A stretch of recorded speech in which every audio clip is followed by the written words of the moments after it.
What's up, you guys? Welcome back to my channel. As you can see, we got Married to Medicine LA to get into. I know this review is coming a little bit late, but we're coming back from the weekend. We had Father's Day, then, just had a whole bunch of stuff popping off this week. Like, I tell y'all, my family be driving me to drink, okay? I got so much family drama. Like, we could be a reality TV show. It don't make no sense what I got to deal with over here. So it's amazing I'm not insane, okay?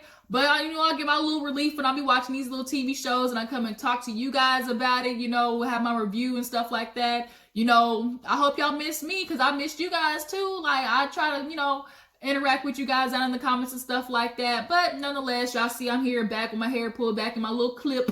It's been raining and super humid where I'm at, so got to keep the shit back there because it's too much turning to tumbleweed and it look rough. Okay? But speaking of rough, it is over there just struggle bus city over there for Imani because her and Phil are calling it quits, you guys. So we got to talk about this episode and get into it, all right? So let's get into the episode, how it opened up, which was Imani and Britton talking because Britton was coming over. She thought she was going to pick her up, but then, that's when Imani revealed her and Phil are getting a divorce. She's like, I've tried to give this man time. I mentally, in my head, gave him a year to get it right.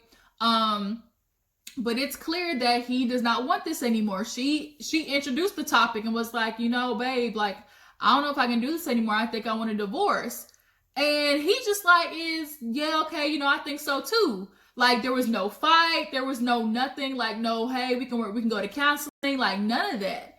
And for her to see that he wasn't even willing to fight for it, like, for her was basically confirmation, like, damn, like, you really basically were already one foot out the door. You just was waiting for me to push the other foot out. And then on top of that, she kind of brought up how one time they went on an anniversary vacation and they had a good day, but then they get back to the bar or something like that. And he basically tells her, oh, I can take you back to the hotel or I'll call you a cab and you can take that back or whatever. And it was like, you didn't want to spend time with your wife. You was more interested in watching the game. Like, I get men like to have time to themselves and stuff like that, but you could at least walk her back to the hotel, cuddle for like 10 minutes and be like, babe, let me go watch a little bit of this game and I'll be right back. We can get it in before bed or something like that. Like, it was nothing like that. So I feel for Imani. Like, there's no point of fighting for somebody in a marriage if they don't want to fight for you back. Like, that shit is for the birds. So Britt basically is like, okay, I'll tell the girls you were on call and, you just deal with it. Like, Imani's crying because I think she's the only child, right? So she deals with everything on her own. Speaking, I relate because I'm a person who deals with shit on their own. I always somehow figure it out. Like, I never really outsource, trying to figure out my emotions and stuff I go through. I'm a person who just figures it out and I just hold everything in because, I'm built tough like that. I'm a Capricorn, okay? So I get Imani in that aspect, but Britton's like, no, we're not a burden, girl. You burden us and we burden you. That's how friends work. And that's true. That is how it works. So Imani, I'm glad to see she's learning to be more vulnerable this season. Why can't I say it? Y'all, I don't know what's going on. Vulnerable. Why can't I say it right now? Vulnerable. There we go. She's trying to be more vulnerable. Oh my gosh, I don't know what's going on right now. My tongue and my brain is not connecting, but y'all know what the hell I'm trying to say. So Britton gets down to Shanique's, little rodeo situation. She shows up at the whole equestrian, being all bougie and stuff. We know equestrian is just a fancy way of saying white people riding horses, okay? So Jasmine and Shanique are riding together. Leah comes in a whole bougie outfit because she thought it said rodeo, not rodeo. So it was a whole country situation. So Shanique gets there. She's surprised. Her little mini man Robert playing such a good thing for them. Everybody's asking where Imani's at. She tells them on call, she lied. Britton's a good friend. And Imani's like, I can tell Britton because she'll keep her mouth shut. Britton looks like, she knows how to keep a good secret. So they do the riding horses. They go up on the hill. And it was beautiful up top. They had the sunset, over. It was very beautiful. So then they go back down and it's time to eat, right? So they start opening up the food things and the shit look good, okay? And Kendra's like, oh yes, I'm gonna give me some of this cornbread. And, Jazz was like, I just want the chicken. Let me just have the grilled chicken. And they start sitting down and Kendra's over there getting ready to dig in. And here comes Jasmine talking about, girl, you don't need that cornbread. We're on a diet, girl. Let me get that cornbread. Like, this is not what you want. So she's like, slide the cornbread to me. So Kendra's looking at her like, bitch, right now, seriously? Like, are you gonna do this to me right now? So she slides the cornbread off to Jasmine. And Britton's looking at her, I know you're not policing this girl's food. She's like, I do this. Like, I'm an expert at this. I'm not no intermediate. Like, we have to be in fat burning stage all the time. And cornbread is too much sugar and will take you out of that stage. So everybody's laughing. Leah's over there just kind of snickering like, I can't believe this bitch is doing this. Like, I'm not getting ready to do with this right now. So Leah like is over there snickering under her breath, and Jasmine basically sees it and was like, Leah, what's your problem? That's so rude, laughing under your breath. You do that all the time. I don't know why you do that. That's just so rude. Leah's like, girl, I'm not gonna do this with you. Like, the shit was funny. Everybody's looking at her like crazy because it's like, Jasmine, it ain't that serious. Like, she gonna be okay. Maybe you should have told her, look, don't eat the whole piece of cornbread, just eat a corner. You can have foods, it's just in moderation. It's that simple. I hate when people be like, oh, to lose weight, like, you just got to cut out everything. And it's like, no, you can have stuff just in moderation. You know, portion the shit out. So now Leah got under Jasmine's skin. So here goes Jasmine being super petty. Oh my God, like, you're always doing the rude stuff, snickering under your breath, just like how you were doing with Kendra. And it was like, what does Kendra got to do with this? Jasmine clearly was trying to pull in and make a whole scene. Leah caught it, Kendra caught it, and they didn't feed it to it, and I'm so glad they didn't, because she wanted to have a blowout with Leah so bad. And Leah's like, girl, I'm not doing it with you. Like, go on somewhere. And so she's like, you can't even do this no more. You lost all your street cred. Britton said, bitch, don't y'all live in Beverly Hills? Like, what are you talking about, street cred? And so everybody starts laughing because it's like, Jasmine, you want to be hard so bad. That little ounce of blackness in you, like, girl, that's all I say is no ma'am, because you do not want it with Leah. Because had Leah really got in there and turned it up, like, bitch, you was not gonna be prepared. So Shanique, since she made up with Leah, is not trying to get stuck in the middle. So she's like, girl, let's go dance. Like, let's go do something. Like, she's trying to break it up so they're not arguing with each other and not picking sides. So they get ready to go dance and stuff like that. They're doing the tush push. Like, everybody's like, man, fuck this. Let's do the electric slide. Come to find out, Jasmine doesn't know the electric slide. Everybody's like, black card revoked. Like, everybody knows the electric slide. Like, you learn that shit before you walk. When you go to a family reunion, like, you hop, skip, jump, and like do the two-step. Like, everybody knows the electric slide. Matt came with Britton, and he's like, I ain't getting ready to do it. Like, him and Robert were over there. They do the cake. It was a nice little birthday surprise. Robert was trying to get the booty for sure. And yeah, what he did was nice. It was a good birthday gift. So moving on, we see Kendra and Hobart go out to dinner. She basically has to, fill him in on the fact that she's trying to get out the house. She wants to go back to work. She's a doctor through and through. That type A personality is really kicking in. Now, her and Hobart agreed that she was going to wait 6 months. Like, time to bond with the baby, breastfeed, stuff like that, actually have time off. So she's like, look, Hobart, I'm just going to tell you that offer me the job and I think I'm going to take it. And he's like, wait a minute. Like, that's not what we agreed on. Like, it's literally only been 2 months and you're already trying to leave. And she's like, this is what I'm going to do. I'm a doctor. Like, and if you ask me, I just really think it's so hard for career-driven women to have kids. I'm not saying that you can't do both, but as much effort as you put into being a doctor and seeing your clients and stuff like that, you got to do that with your home life. Shit, ask Jackie off of Married to Medicine Atlanta. You see what happened. Her husband tried to tell her, look, when you get home, like, be home life. And he went out there and found him another bitch. So, like, I think she wasn't realizing the serious type of commitment a child really is. Like, she thinks, oh, I'm a doctor, I do this shit. Like, if I can be a doctor, I can be a mom.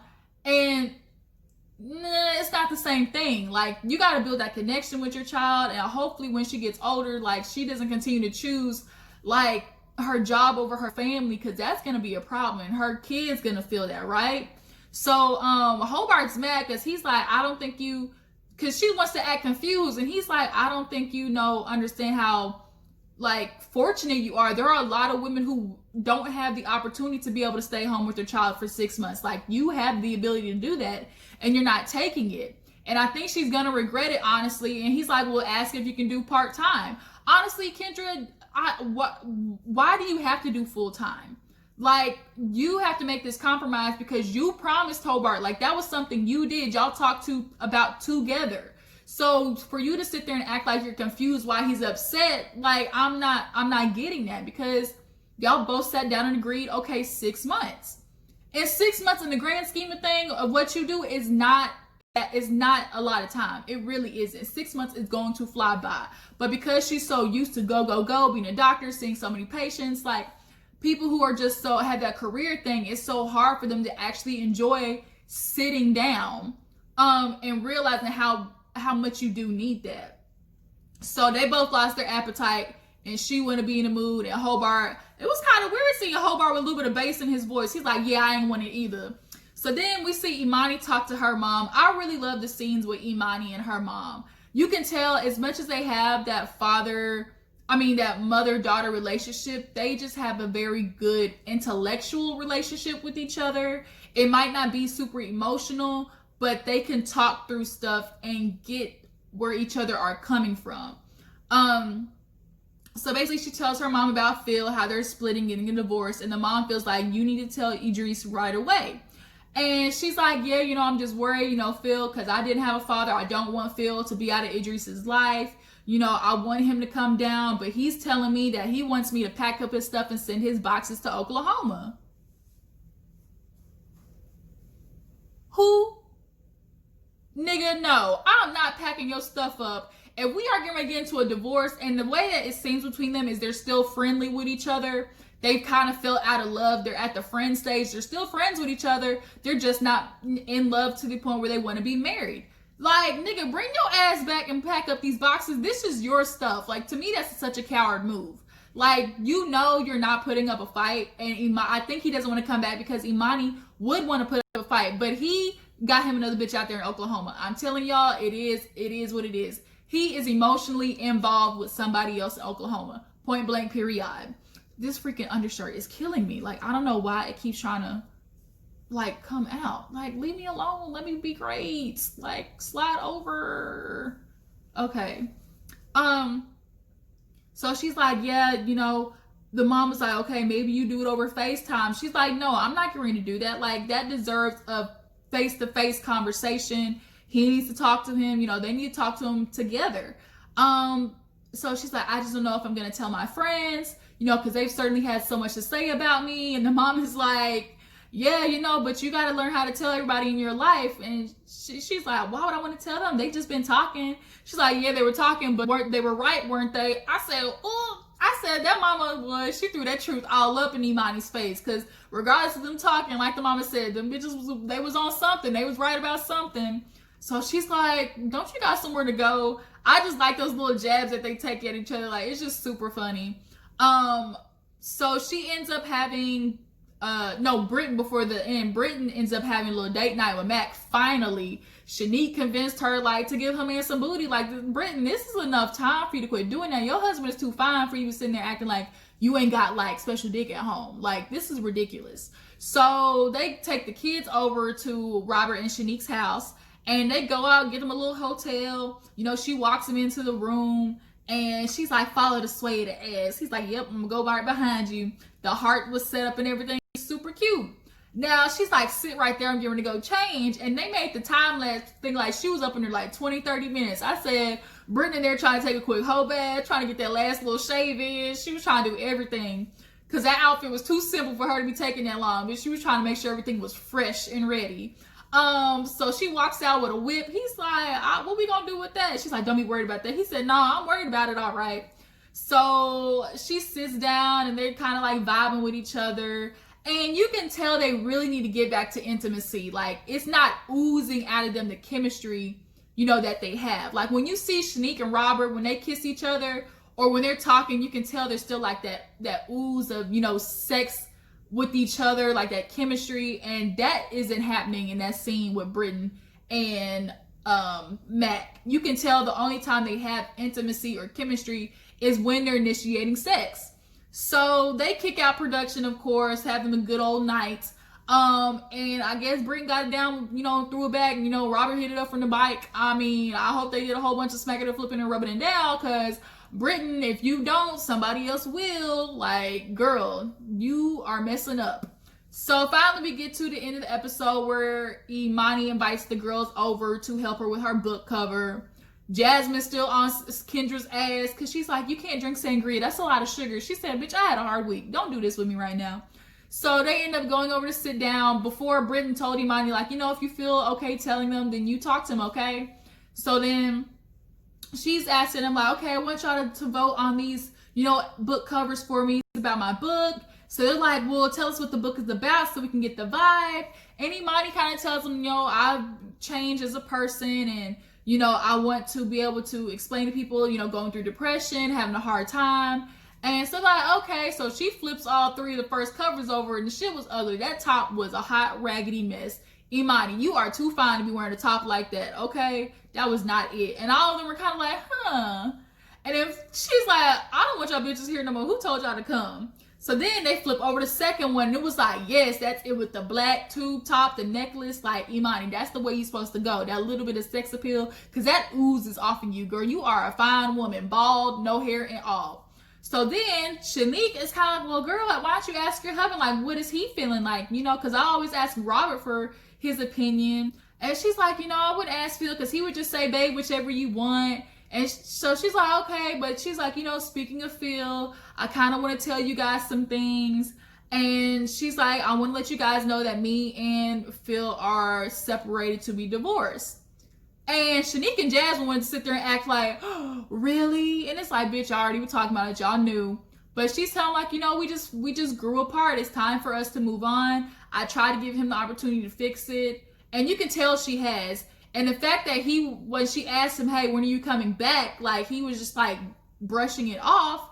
Like, he's clearly, like the mom said earlier, he's emotionally unavailable. And you gotta quit going after people like that. Once they show you like where they are in life, sometimes like it is what it is. And clearly, Phil, if you ask me, he had to go because watching Imani have this career and income and stuff like that, I think is hard for him. He once was this R&B person. Y'all know especially how artists and play NFL or people in the sports industry are. Once they stop having all that, you know, the limelight, the money coming in, you know, they go through a hard depression. And I think that's what was happening with him. He was watching Imani basically pay for everything, I'm sure. And he's at home with Idris, like trying to get his life together.